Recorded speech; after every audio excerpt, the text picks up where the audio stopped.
সৌরভ সৌরভ ঘোষ বহুবার আমাকে মেল করেছে, বহুবার চেষ্টা করেছে তার পোর্টফোলিওটা একটুখানি অ্যানালাইসিস করে দেওয়ার জন্য। পোর্টফোলিও হচ্ছে একটা স্বপ্ন, একটা ওয়েলথ তৈরি করা। যে ওয়েলথ তৈরিটা কিন্তু 2-4 দিনের জন্য নয়, একটা বিরাট লং টার্ম ইনভেস্টমেন্ট বলা হয়। এই যে লং টার্ম ইনভেস্টমেন্ট কথাটা যখন বলছি, তখন একটা কথা কিন্তু মনে রাখতে হবে। সেই কথাটা হচ্ছে, যে পোর্টফোলিও স্টকগুলোকে আমি সাজিয়ে দেবো, সেই স্টকগুলো কিন্তু আজকে কালকে নয়, 5 বছর 10 বছর পরে একটা বড় রিটার্ন দেওয়া শুরু করে দেবে। যখনই রিটার্ন দেবে তখনই প্রথম যে কথাটা আসবে সেটা হচ্ছে, এবার সেল করে প্রফিটটা বুক করে নিই।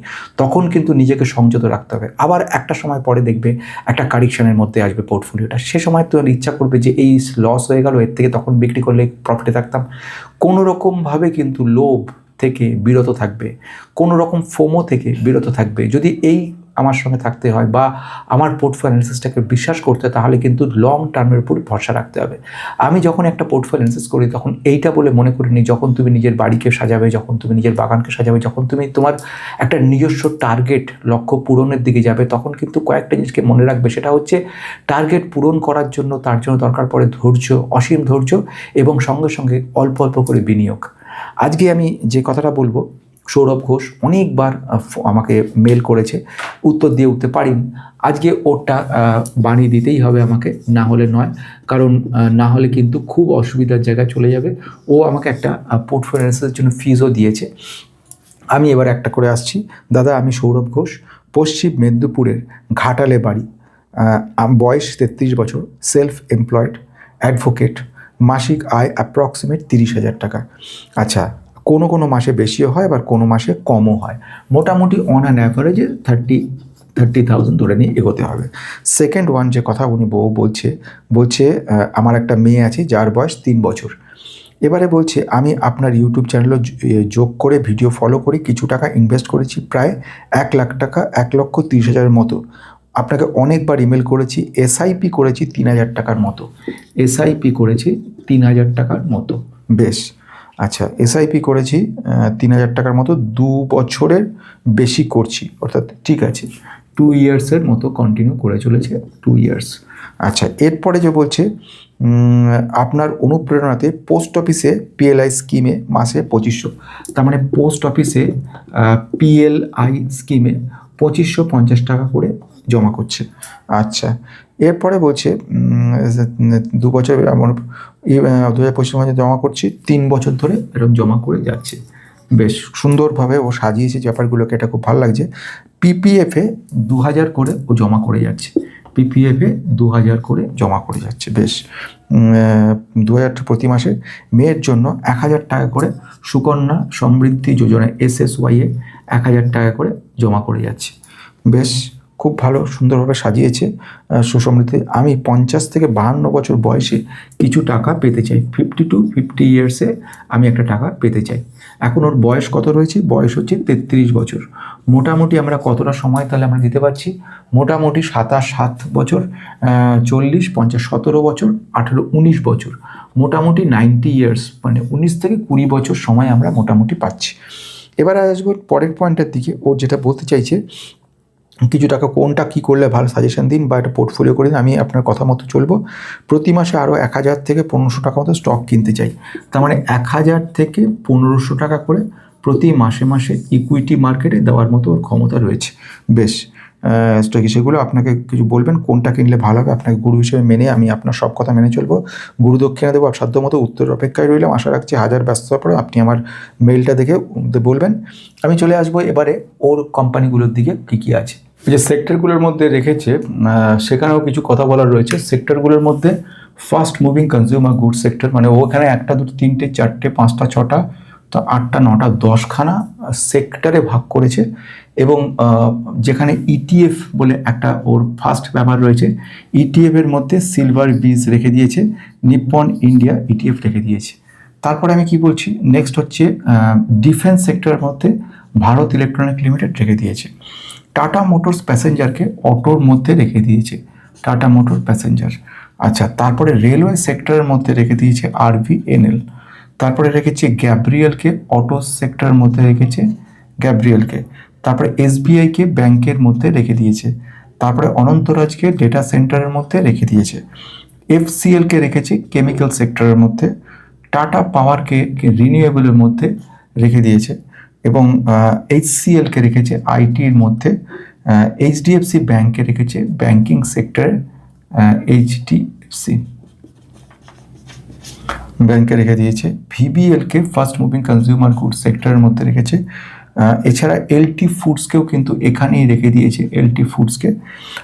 টেকনো ইলেকট্রিক হচ্ছে ডেটা সেন্টারের কাজকর্মগুলোও করে, আর এখানে ডেটা সেন্টারের মধ্যে টেকনো ইলেকট্রিককে রেখে দিয়েছে। CG পাওয়ার এখানে সেমিকন্ডাক্টরের মধ্যে রেখেছে। আচ্ছা, MV ভোল্টস রেখে দিয়েছে, সেটা হচ্ছে রিনিউয়েবলের মধ্যে MV ভোল্টস রেখেছে। আর টাটা স্টিল আছে, আর এক্সাইড রেখেছে ব্যাটারি রিসাইক্লিংয়ের মধ্যে, এই সেক্টরের মধ্যে রেখে দিয়েছে। এই হলো মোটামুটি ওর টোটাল স্টক। খুব বেশি নয়, কিন্তু একটু সাজিয়ে গুছিয়ে নিতে হবে সৌরভ, তাহলে ব্যাপারটা একটু ক্লিয়ার হবে। প্রথম ঘটনা সেটা নিয়ে শুরু করব, সেটা হচ্ছে যে প্রথম যেটা রয়েছে, কিছু লার্জ ক্যাপ কিছু স্মল ক্যাপ নিয়ে পুরো ব্যাপারটা তৈরি হয়। ETF এর মধ্যে সিলভার বীজ রেখেছো আর নিপ্পন ইন্ডিয়া গোল্ড রেখে দিয়েছো। দুটো ETFকে রেখেছো, ঠিক আছে, অল্প বিস্তর ETF নিয়ে যাচ্ছ। ETFটা খারাপ ব্যাপার নয়, একবারে সেম ব্যাপার আমাদের স্টকের মতো, কিন্তু একটা রেটটা মানে যেটাকে রিটার্নটা দেয় সেটা হেজিংয়ের কাজ করে, রিটার্নটা খুব একটা বেশি নয়। ভারত ইলেকট্রনিক্স লিমিটেড ভ্যালুয়েশন দিক থেকে যেরকম ভালো, সব দিক থেকে ঠিকঠাক রয়েছে। আচ্ছা, বাকিদের মধ্যে থেকে যে জিনিসটা আমি খামতি দেখলাম ব্যাপারটার মধ্যে, অনেক কিছু রেখেছো কিন্তু ব্যাপারটাকে একটু গুছিয়ে দিতে হবে। প্রথম হচ্ছে ফাস্ট মুভিং কনজিউমার গুডস সেক্টরে VBLকে রেখে দিয়েছো এবং LT ফুডসকে রেখেছো, ঠিক আছে।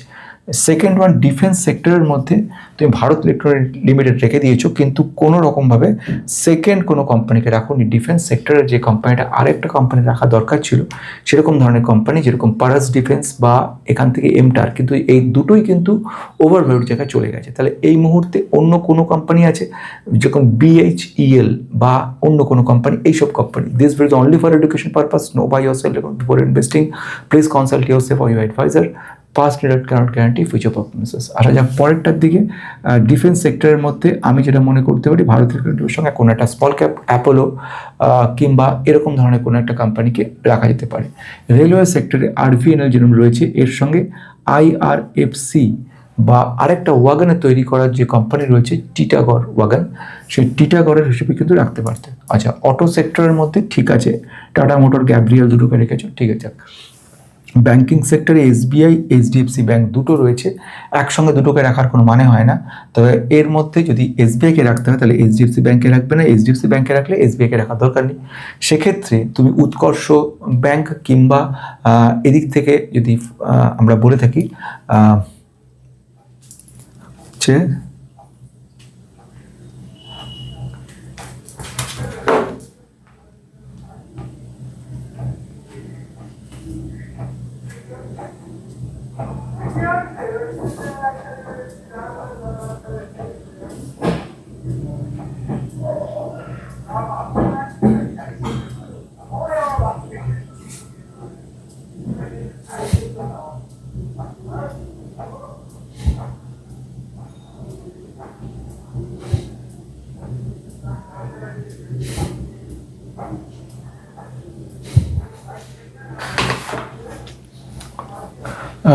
SBI যদি রাখো বা যে কোনো একটা, তার সঙ্গে কিন্তু সিটি ইউনিয়ন ব্যাংক বা CUBকে নিতে পারো। একটা মোটামুটি ভালো জায়গা রয়েছে এই কোম্পানিটা। হয়ে গেল এটা। তারপর ডেটা সেন্টারের মধ্যে দুটো কোম্পানিকে রেখেছে, আনন্দরাজ একটা ভালো কোম্পানি, কিন্তু তার সঙ্গে টেকনোকে রেখেছো, ঠিকঠাক আছে, অসুবিধা নেই। কেমিক্যাল সেক্টরে রেখে দিয়েছো ফিনোটেক্স কেমিক্যাল লিমিটেড, আগামী দিনে ভালো হবে, রিটার্নটা তোমার আস্তে আস্তে ভালো দিকে যাচ্ছে। আর এর সঙ্গে যদি অন্য একটা লার্জ ক্যাপ কোম্পানি কিন্তু এখানে রাখতে পারো, যেরকম দীপক নাইট্রেট রাখতে পারো, কিংবা অন্য কোনো কোম্পানি যেরকম অতুল রাখতে পারো, এরকম কোনো একটা কেমিক্যাল কোম্পানিকে সঙ্গে রাখতে পারো। IT সেক্টরের মধ্যে HCLকে রেখে দিয়েছো, স্যাকসফট বা এই ধরনের কোনো একটা কোম্পানি, বা সোনাটা সফটওয়্যার এই ধরনের, বা বিড়লা সফট, এরকম কোনো একটা কোম্পানিকে সঙ্গে রাখতে পারো। তাহলে এইটা হয়ে গেল। এবার আসছে কি, সেমিকন্ডাক্টর সেক্টরে CG পাওয়ারকে রেখে দিয়েছো, অনেকটা ওভারভ্যালুড, অনেকটা কালেকশন হওয়ার জায়গায় রয়েছে, এনিহাউ কোম্পানিটা ঠিকঠাক জায়গা রয়েছে। এবার আসছে রিনিউয়েবল সেক্টরে টাটা পাওয়ার, এবং এর সঙ্গে রেখে দিয়েছো সেকেন্ড এমবি ফটোসেল খুব রিস্কি কোম্পানি, কিন্তু লং টার্মে গিয়ে 20 বছরের মতো মোটামুটি টার্গেট যদি থাকে তাহলে ঠিকঠাক জায়গা রয়েছে। ব্যাটারি রিসাইকেলের জন্য এক্সাইটকে রেখে দিয়েছো, ঠিকঠাক রয়েছে। তো এই হয়ে গেল তোমার টোটাল পোর্টফোলিও। এবারে এর মধ্যে থেকে ঠিক ভুল কি কি ব্যাপার কি করা যায়, প্রথম বলার সেটা হচ্ছে আমি যে চেঞ্জেস করছি শুধু তোমার জন্য চেঞ্জেস হচ্ছে, অন্য কারোর কোনো চেঞ্জেস কিন্তু নয়। তাহলে তোমার হিসেব যদি করি মোটামুটি 20 বছর টার্গেট অনুযায়ী আমি যেটা বলতে পারি, এসআইপি তুমি কিসে করেছো সেটা আমি দেখতে পেলাম না, এনিও এসআইপি যেটা করছো 3000 টাকা সেটা কন্টিনিউ করো, নিশ্চয়ই একটাতেই করছো, সেসব করে যেতে পারো। সেকেন্ড ওয়ান যেটা সেটা হচ্ছে যে এর মধ্যে থেকে মোটামুটি আমি যদি একটু মানে ক্লিয়ার করার চেষ্টা করি এখানে, এর মধ্যে দুটো জিনিস দেখবে, সেটা হচ্ছে ডিফেন্স সেক্টরে কোনো স্মল ক্যাপকে নিতে পারো, যাকে আমি স্যাটেলাইট বলতে পারো। সেকেন্ড কথা যদি বলি সেটা হচ্ছে কি, সেখানে হচ্ছে কেমিক্যাল সেক্টরে একটা চেঞ্জেস হচ্ছে, সেটা করতে পারো। আর থার্ড আইটি সেক্টরের মধ্যে স্মল ক্যাপ একটা কোম্পানিকে রাখার দরকার পড়ে গেছে। সেমিকন্ডাক্টরের সিজি পাওয়ার যেখানে রয়েছে সেটা ঠিক আছে, এখন আমি কোনো সমস্ত কোম্পানি ওভার ভ্যালু সেই জন্য কোনো কোম্পানি নিতে এখন বলছি না, কিন্তু না হলেও এখানে একটা কিন্তু স্মল ক্যাপ কোম্পানি ভীষণ জরুরি হয়ে পড়েছে। রিনিউয়েবল এনার্জির ক্ষেত্রে এখানে টাটা পাওয়ারকে রেখেছো খুবই ভালো, আর সঙ্গে এমবি রেখেছো, ঠিকঠাক আছে। ব্যাটারি রিসাইকেলের উপরে এক্সাইটকে রাখা আছে। তাহলে বোঝা গেল এগুলো। তো এইভাবে যেগুলো বললাম সেইগুলো মাইনর চেঞ্জ করবে, কারণ অলরেডি তুমি যে ফলোটা করে গেছো, যেভাবে এগিয়ে যাচ্ছ, ঠিকঠাক পথে এগিয়ে যাচ্ছ। সব থেকে বড় কথা, এই যে ডাইভার্সিফিকেশনগুলো করেছো এইগুলো কিন্তু খুব ভালো কাজ করেছো, কারণ হচ্ছে ডাইভার্সিফিকেশনটা ঠিক না থাকলে কিন্তু কোনো মতে কাজ করা যাবে না। আজকে তুমি নিঃসন্দেহে যেটা ব্যাংকে কিছু টাকা লিকুইড অ্যামাউন্ট তোমার রয়েছে, এর সঙ্গে তুমি রেখেছো এদিকে পিপিএফে কিছু রেখে চলেছো, পোস্ট অফিসের পিএলআই কিছু রেখে চলেছো, এইগুলো সব ইন্স্যুরেন্সে কিছু রেখেছো না সেটা তুমি বলোনি, ইন্স্যুরেন্স রাখাটাও কিন্তু জরুরি রয়েছে। যাই হোক, সঙ্গে সঙ্গে থাকবে আর একটা ঘটনা, একটা কমিউনিটি তৈরি হচ্ছে, সেটা হচ্ছে আমরা কমিউনিটির মধ্যে অর্থাৎ একটা মেম্বারশিপ নিয়ে 29 টাকা মেম্বারশিপ নিয়ে একটা কমিউনিটিতে যুক্ত হয়ে যেতে পারো, সিলভার মেম্বারশিপ নিয়ে। কারণ এই কমিউনিটিতেই যারা পোর্টফোলিও অ্যানালিসিসগুলো করছে তাদেরকে যুক্ত করার চেষ্টা করছি, কারণ যুক্ত হওয়ার পরে ভবিষ্যতে যে কোনো রকম অ্যাডভাইস কিন্তু ওই মেম্বারদের মধ্যে আমি ডিক্লেয়ার করতে সুবিধা হবে। এতজনের মধ্যে কে কখন কোনটায় স্টক কী পরিস্থিতিতে রয়েছে, কোন স্টকটা হঠাৎ করে খারাপ হয়ে গেলে সঙ্গে সঙ্গে আমি ইনফরমেশনগুলো তোমাকে জানাবো, সেটা জানাতে পারবো না, কারণ যদি তুমি না থাকো গ্রুপের মধ্যে। আমি যে কোম্পানিগুলো বলেছি সেই কোম্পানিগুলো রিসার্চ করছি, এগুলোর মধ্যে কোনো একটা খারাপ বা ফিউচারে হঠাৎ করে কিছু যদি প্রবলেম হয় সেটা কিন্তু তোমাকে জানাতে মিস হয়ে যাবে যদি তুমি মেম্বারশিপ না নিয়ে রাখো।